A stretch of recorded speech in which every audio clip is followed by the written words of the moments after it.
Hello વિદ્યાર્થી મિત્રો, આજના આપણા લેક્ચરમાં આપણે એસવાય બીએસસી બાયોકેમિસ્ટ્રી તેની અંદર આજનું આપણું ચેપ્ટર છે લિપિડ. તો આજના આપણા લેક્ચરમાં આપણે લિપિડ વિશે છે તે ડિસ્કસ કરીશું. તો ફર્સ્ટ ઓફ ઓલ લિપિડ વિશે ડિસ્કસ કરતાં પહેલાં કે કેવી રીતના તે ફોર્મ થાય છે, કયા ટાઈપમાં જોવા મળે છે, એના પહેલાં આપણે એના ઇન્ટ્રોડક્શન વિશે જોઈએ કે લિપિડ છે કેવી રીતની એની ડેફિનેશન છે, વોટરની અંદર સોલ્યુબલ છે, વોટરની અંદર ઇનસોલ્યુબલ છે, કેવી રીતના બોડીમાં લિપિડ છે પોતે ફેટ છે એનું જનરેટ કરે છે, ધેન એનર્જી સોર્સ તરીકે કેવી રીતના યુઝ થઈ શકે છે, ધેન ઓલ્સો કે ફેટ છે એની અંદર આપણે સ્ટ્રક્ચર તમને જોવા મળે છે ફેટી એસિડ. તો ડિફરન્ટ ફેટી એસિડના સ્ટ્રક્ચર આપણને કેવી રીતના જોવા મળે છે, તો વગેરે વિશે ડિસ્કસ આપણે આજનું આપણું ચેપ્ટર છે લિપિડ એના વિશે જોઈશું. તો ફર્સ્ટ આપણે જોઈશું ઇન્ટ્રોડક્શન ઓફ લિપિડ.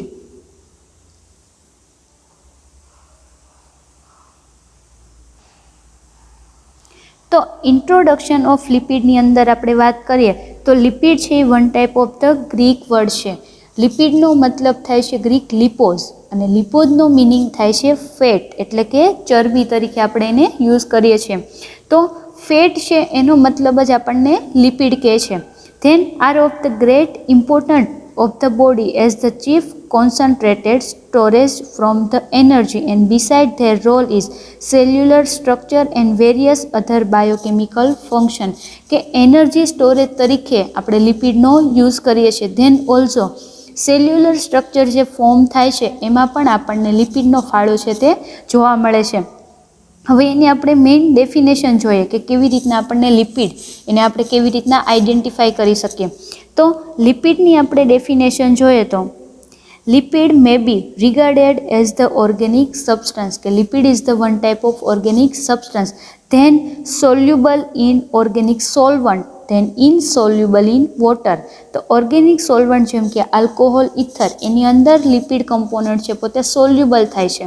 જેમ કે આપણે સિમ્પલી વેજીટેબલ ઓઇલ આપણે રસોઈમાં જે ઓઇલનો યુઝ કરીએ છીએ એને પણ આપણે એઝ અ લિપિડ તરીકે યુઝ કરીએ છીએ. તો એ જે લિપિડ છે તમને ખ્યાલ છે ઓઇલને તમે વોટરમાં નાખો તો ક્યારે પણ એ ડિઝોલ્વ અથવા સોલ્યુબલ થતું જોવા મળતું નથી.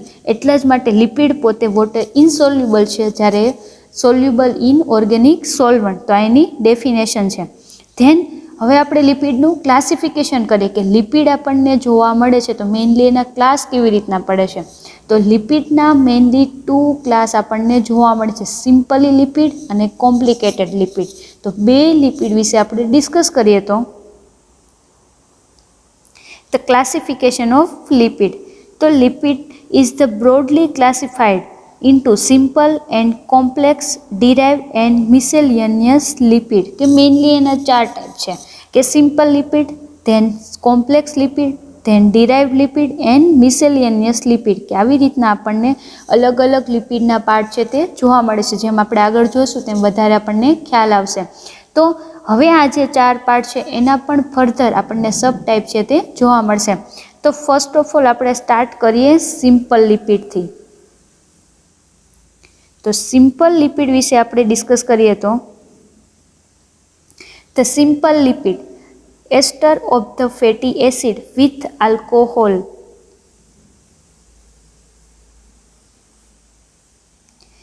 એસ્ટર of fatty acid with alcohol, these are mainly 2 types. તો ફર્સ્ટ ઓફ ઓલ આપણે અત્યાર સુધી વર્ડ આવે છે ફેટી એસિડ. તો તમે ફેટી એસિડ કોને કહેશો? તો કે અહીંયા તમને નોર્મલ સ્ટ્રક્ચર આપેલું છે ફેટી એસિડનું કે સિમ્પલી ગ્લિસરોલનું સ્ટ્રક્ચર છે અને એની હારે એસિટેટ ગ્રુપ છે તે બાઇન્ડ થયેલું છે, એને જ આપણે શું કહેશું ફેટી એસિડ. અને એની પ્રિપેરેશન કેવી રીતના થાય છે જે આપણે આગળ જોઈશું. તો કે simply ester of the fatty acid alcohol, they are mainly 2 type. કે સિમ્પલ લિપિડ તમે કોને કહેશો કે એની અંદર 2 ટાઈપ પડે છે, એક તો ઓઇલ્સ અને બીજું છે વેક્સ. એટલે કે સિમ્પલ લિપિડ છે એક તો લિક્વિડ ફોર્મમાં હશે અને બીજું સોલિડ ફોર્મમાં હશે. તો લિક્વિડ ફોર્મમાં તમને જે ફેટી એસિડ જોવા મળે છે અથવા લિપિડ જોવા મળે છે એની કેવી રીતના તમે આઈડેન્ટિફાઈ કરશો? તો કે triglycerol, these are the ester of fatty acid with glycerol. તો ગ્લિસરોલ આપણે કોને કહેશું? તો આપણને ખ્યાલ છે glycerol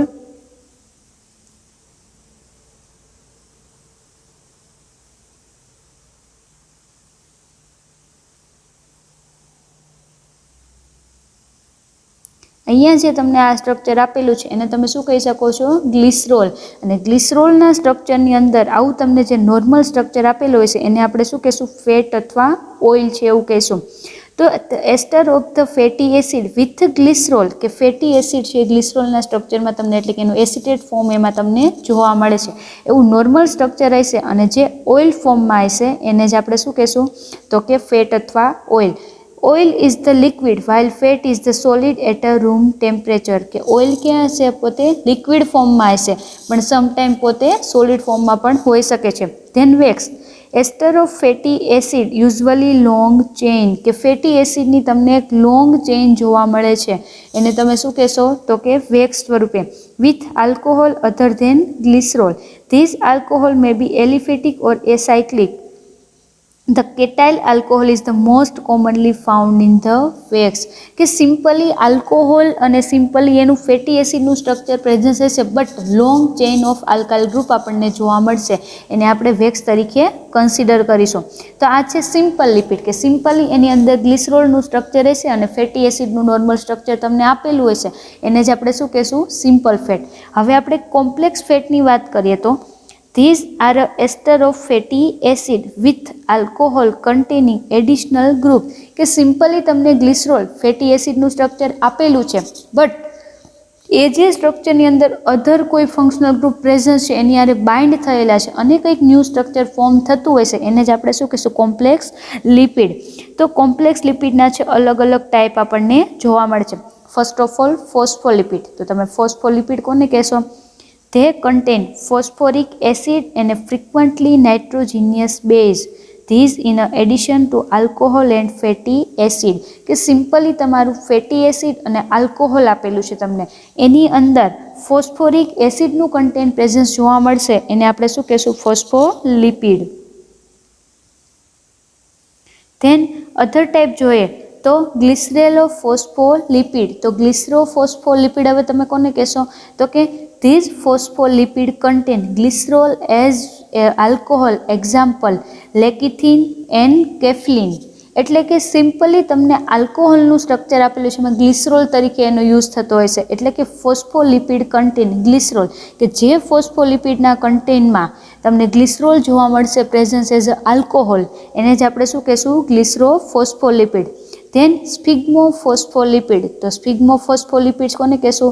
the sphingosine a one type of એક ફંક્શનલ ગ્રુપ છે. અહીંયા આપણે જ્યારે ડેફિનેશન જોઈશું ત્યારે આપણને કંઈક અલગ લાગશે સ્ટ્રક્ચરમાં, કે આવી રીતના ફોસ્ફોલિપિડનું સ્ટ્રક્ચર કેવી રીતના હશે, સ્પિગ્મોલિપિડનું સ્ટ્રક્ચર કેવી રીતના હશે. તો આગળ આપણે જેમ જેમ નેક્સ્ટ લેક્ચરમાં જોતા જઈશું એના જ્યારે સ્ટ્રક્ચર આવશે ત્યારે આપણે વધારે આઈડેન્ટિફાઈ છે તે કરી શકીશું. કે સ્પિગ્મોસાઇન ગ્રુપ છે as a work as alcohol, એનો યુઝ જ્યારે કોઈ પણ ફેટી એસિડના સ્ટ્રક્ચર આરે બાઇન્ડ થયેલો હશે એને આપણે શું કહીશું? સ્પિગ્મોસાઇન લિપિડ. ધેન અધર ટાઈપ છે ગ્લાયકોલિપિડ. તો હવે આપણે ગ્લાયકોલિપિડ કોને કહેશું? તો કે ગ્લાયકોલિપિડ આપણને ખ્યાલ છે કોને કહીએ છીએ? તો કે કાર્બોહાઈડ્રેટ અને લિપિડનું કન્ટેન્ટ બે જોડે પ્રેઝન્ટ હશે એને જ આપણે શું કહીએ છીએ? ગ્લાયકોલિપિડ. તો these lipid contain the fatty acid, carbohydrate and nitrogenous base. The alcohol is a sphygmosine, hence they are also called glycerosphygmolipid. શું કીધું છે? તો કે ગ્લાયકોલિપિડ તમે કોને કહેશો? કે જે લિપિડ કન્ટેનની અંદર કાર્બોહાઈડ્રેટ ફંક્શન ગ્રુપ પ્રેઝન્ટ છે એને આપણે ગ્લાયકોલિપિડ કહેશું. ધેન એની અંદર જે આલ્કોહોલ પ્રેઝન્ટ છે એમાં તમે સ્પિગ્મોસાઇનનો યુઝ કરો છો તો એને તમે શું કહેશો? ગ્લાયકોસ્પિગ્મોલિપિડ. એના આપણને એક્ઝામ્પલ આપેલા છે કેરિબ્રોસાઇડ અને ગેંગ્લિયોસાઇડ. ધેન લિપોપ્રોટીન. તો લિપોપ્રોટીન પણ વર્ડ ઉપરથી આપણે જોઈ શકીએ કે લિપિડ અને પ્રોટીન કન્ટેન જોડે જોવા મળશે એને આપણે કહેશું lipoprotein. The macromolecular complex of lipid with protein, કે પ્રોટીન અને લિપિડ છે બંને જોડે જોવા મળે છે. ધેન અધર કોમ્પ્લેક્સ લિપિડ, કે અધર કોમ્પ્લેક્સ લિપિડ તરીકે આપણે જોઈએ તો સલ્ફોલિપિડ, એમિનોલિપિડ, કે સિમ્પલી ફેટી એસિડના સ્ટ્રક્ચર આરે એમિનો ગ્રુપ પ્રેઝન્સ હોય, સલ્ફેટ ગ્રુપ પ્રેઝન્સ હોય, અધર સેકેરેટ ગ્રુપ પ્રેઝન્સ હોય એને આપણે કોમ્પ્લેક્સ લિપિડ છે એવું કહી શકીએ છીએ. તો આપણે અત્યાર સુધી જોયું કે ગ્લાયકોફોસ્ફોલિપિડ છે, ફોસ્ફોલિપિડ, એના અમુક આપણને સ્ટ્રક્ચર આપેલા છે એના વિશે આપણે જોઈએ તો અહીંયા તમે જોઈ શકો છો તમને અલગ અલગ છે તે સ્ટ્રક્ચર આપેલા છે. લેકિથિન ખબર છે આપણને, ફોસ્ફોલિપિડ છે એનું એક્ઝામ્પલ છે. તો અહીંયા એના સ્ટ્રક્ચરમાં જોઈ શકો છો, સિમ્પલી તમારું આ ફેટી એસિડનું સ્ટ્રક્ચર છે તે પ્રેઝન્સ છે અને એની હારે એક કોઈ પણ નાઇટ્રોજીનિયસ બેઝ ગ્રુપ છે તે બાઇન્ડ થયેલું છે. ફોસ્ફોલિપિડ આપણે કોને કહેલું? તો કે નોર્મલી તમારું આ જે ફેટી એસિડનું સ્ટ્રક્ચર છે એની હારે ફોસ્ફોરિક એસિડ અને કોઈ પણ નાઇટ્રોજીનિયસ બેઝ જોડાયેલું છે એને આપણે ફોસ્ફોરિક એસિડ કહેલું. તેનું આવા પ્રકારનું સ્ટ્રક્ચર આપણને જોવા મળે છે.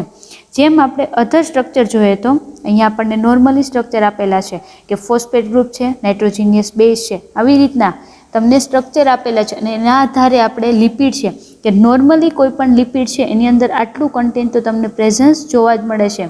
ગ્લિસરોલ એટલે કે આલ્કોહોલ અને ફેટી એસિડ એ પ્રેઝન્સ જોવા મળે છે. એની હારે અધર ગ્રુપ છે તે પ્રેઝન્સ અથવા બાઇન્ડ થયેલું છે, એને જ આપણે શું કહીશું? Complex phospholipid.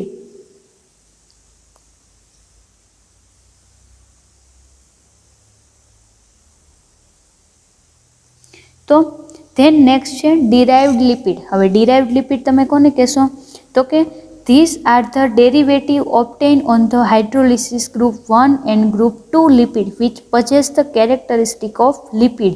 કે કોઈ પણ સ્ટ્રક્ચર છે એનું આપણને ડેરિવેટિવ ફોર્મ જોવા મળશે. ડેરિવેટિવ એટલે કે એનું મેઇન ગ્રુપ છે પ્રેઝન્સ હોય છે અને એની હારે કોઈ અધર ગ્રુપ છે જોડાયેલા આપણને જોવા મળે છે. એને શું કહેશું આપણે? Derivative form. which possess the characteristic of the lipid. અને એ જે ડેરિવેટિવ ફોર્મ મળે છે એની કેરેક્ટરિસ્ટિક કોના જેવી છે? તો કે લિપિડ જેવી જોવા મળે છે. તો એના એક્ઝામ્પલ જોઈએ. These include the glycerol and other alcohol, fatty acid, mono and diglycerol, lipid, soluble vitamin, steroid, hormone એટલે કે વગેરે કીટોન સ્ટ્રક્ચર છે, કાર્બન સ્ટ્રક્ચર છે, કોઈ પણ હોર્મોનના સ્ટ્રક્ચર છે જે આપણને ડેરિવેટિવ ફોર્મમાં મળે છે બટ એને આપણે લિપિડ એવું કહી શકીએ છીએ. એને આપણે કહીશું ડિરાઇવ્ડ લિપિડ. ધેન છે મિસેલિયનિયસ લિપિડ. તો મિસેલિનિયસ લિપિડ આપણે કોને કહેશું? તો કે this include a large number of compound possessing the characteristic of lipid. કે અમુક એવા પ્રકારના જે કમ્પોનન્ટ મળે છે આપણને જે લાર્જ કેરેક્ટરિસ્ટિક કોના જેવી હશે? તો કે લિપિડ જેવી જોવા મળે છે. એને આપણે શું કહેશું? મિસેલિનિયસ લિપિડ. એમાં એક્ઝામ્પલ છે carotenoid, squalene, hydrocarbon such as a pentacosane, bees wax and ટર્પીન. કે અલગ અલગ મિસેલિનિયસ લિપિડ છે, ઘણા એવા આલ્કલોઇડ છે એની અંદર પણ આપણને કન્ટેન લિપિડનું છે પ્રેઝન્સ જોવા મળે છે. ઘણા એવા લોંગ સ્ટ્રક્ચર છે એની અંદર લિપિડનું કન્ટેન પ્રેઝન્સ છે, એને આપણે શું કહેશું? મિસેલિનિયસ લિપિડ. ધેન નેક્સ્ટ છે natural lipid. These lipids which are uncharged referred to as a neutral lipid. These are mono, di and triglycerol, cholesterol and cholesterol ester. એટલે કે સિમ્પલી નોર્મલ લિપિડ છે, એની અંદર કોઈ પણ અધર ફંક્શનલ ગ્રુપ જોડાયેલા નથી. એને આપણે શું કહી શકીએ છીએ? નેચરલ લિપિડ એવું કહી શકીએ છીએ. Then function of lipid. હવે આપણે લિપિડના ફંક્શન વિશે ડિસ્કસ કરીએ કે એની કેવી રીતના લિપિડ છે એનો તમે યુઝ થાય, એનો યુઝ છે કેવી રીતના થાય છે.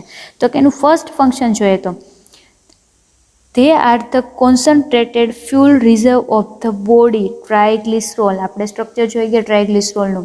તો કે જે છે એઝ અ ફ્યુલ કે એનર્જી, ફ્યુલનું શું વર્ક હોય છે? તો કે કોઈ પણ વ્હીકલ છે એની અંદર ફ્યુલ છે, તમે પેટ્રોલ ડીઝલનો યુઝ કરો છો તો કે તમે એક જગ્યાએથી બીજી જગ્યાએ રન આઉટ કરવા માટેનો ફ્યુલનો યુઝ કરો છો. તો એવી જ રીતના આપણા બોડીને પણ એઝ અ ફ્યુલ લિપિડ છે તે વર્ક કરે છે. Lipid are the constituent membrane structure and regulate the membrane permeability. કે લિક્વિડ છે લિપિડ છે એ શું વર્ક કરે છે? તો કે કોઈ પણ એઝ અ સેલ સ્ટ્રક્ચર છે એની અંદર એઝ અ મેમ્બ્રેન વર્ક કરે છે. અમુક કમ્પોનન્ટ છે એને સેલની અંદર આવવા દેવા, અમુક કમ્પોનન્ટને સેલની અંદર આવવા ના દેવા, એઝ અ મેમ્બ્રેન તરીકે પણ લિપિડનું મોસ્ટ વર્ક છે તે જોવા મળે છે. They serve as a source of the fat soluble vitamin. કે ઘણા એવા વિટામિન છે જે ફેટ સોલ્યુબલ છે. આપણને લોકોને ખ્યાલ છે vitamin A, D, E, K જે પોતે ફેટ સોલ્યુબલ વિટામિન છે. Then lipid are important as a cellular metabolic regulator, steroid hormone and પ્રોસ્ટેટગ્લેન્ડિન. કે એટલે કે સિમ્પલી મેઇન એનું વર્ક શું ઇમ્પોર્ટન્ટ છે? તો કે સેલ્યુલર મેટાબોલિઝમનું વર્ક પણ આપણને આ લિપિડ કરતું જોવા મળે છે. Then lipid protect the internal organ, serve as the insulating material and give shape and smooth appearance of the body. કે મેઇન વર્ક છે કોઈ પણ આપણને ઇન્ટરનલ ઓર્ગન જેમાં સેલ આવેલા છે એને યોગ્ય શેપ આપવાનું કામ છે તે લિપિડ કરે છે. તો આવી રીતના આપણને લિપિડ છે એના ફંક્શન જોવા મળે છે. તો આપણે ક્લાસિફિકેશન જોયું લિપિડનું કે મેઇનલી 4 ટાઈપ પડે છે. First of all simple lipid, then simple lipid કોને કહેશું કે નોર્મલ ટ્રાયગ્લિસરોલનું સ્ટ્રક્ચર ફેટી એસિડ જોવા મળશે એને આપણે સિમ્પલ લિપિડ કહેશું. જ્યારે કોમ્પ્લેક્સ લિપિડ કોને કહેશું કે ફેટી એસિડનું જે આ ગ્લિસરોલનું સ્ટ્રક્ચર છે એઝ આલ્કોહોલ એની હારે જ કોઈ પણ અધર ફંક્શનલ ગ્રુપ બાઇન્ડ થયેલા હશે એને આપણે અલગ અલગ કોમ્પ્લેક્સ લિપિડ કહેશું. Then derived lipid and then miscellaneous lipid. આપણને 4 ટાઈપ ઓફ લિપિડ છે તે જોવા મળે છે. ધેન એના ફંક્શન વિશે વાત કરીએ તો મેઇનલી એના ફંક્શન વિશે આપણે વાત કરીએ તો આપણને અલગ અલગ ફંક્શન છે એના જોવા મળે છે. તો આવી રીતે લિપિડ વિશે આપણને એના ફંક્શન અને ક્લાસિફિકેશન વિશે વાત કરીએ. ધેન આપણા નેક્સ્ટ લેક્ચરમાં આપણે ફેટી એસિડ જે આપણે ઘણીવાર અહીંયા ઇન્ટ્રોડક્શનમાં વર્ડ આવેલો છે ફેટી એસિડ એના વિશે જોઈશું.